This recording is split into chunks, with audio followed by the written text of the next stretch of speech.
सरता रविवार आणि शेवटचा पालखी सोहळा। मृग नक्षत्र सुरू झाले की नाथांचा पालखी सोहळा बंद होतो। यावेळी रविवार 8 जून रोजी मृग नक्षत्र सुरू होणार असून या दिवशी अखेरचा पालखी सोहळा म्हणजेच सरता रविवार होईल। सरता रविवार या दिवसाला पारंपरिक महत्त्व आहे। खास करून महाराष्ट्र कर्नाटक राज्यातून सुमारे 1.5 ते 2 लाख भाविक येतात। या दिवशी ज्योतिबा ग्रामस्थ पुजारी भाविक नवीन वस्त्रे परिधान करून मंदिरातील सर्व देवतांना साखरपेढे अर्पण करतात। या दिवशी नवस फेडण्यासाठी आलेले भाविक श्रींच्या पालखीवर गुलाल खोबऱ्याचे उधळण करतात।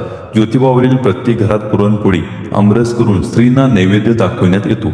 या दिवसानंतर पावसाळ्यात पालखी सोहळा 4 महिने बंद असतो।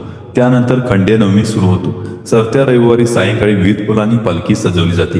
रात्री 8 वाजता सूचनेची महाघंटा वाजवून चांगभलच्या जयघोषात पालखी बाहेर निघते। गुलाल खोबऱ्याची उधळण होते।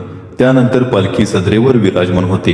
गौरी गीते झाल्यानंतर सर्व मानकरी देवसेवकांचा पानवेळा देऊन सन्मान होतो। तोफेची सलामी दिल्यानंतर श्रीनाथ पालखीतून गावाबाहेर प्रवेश करतात।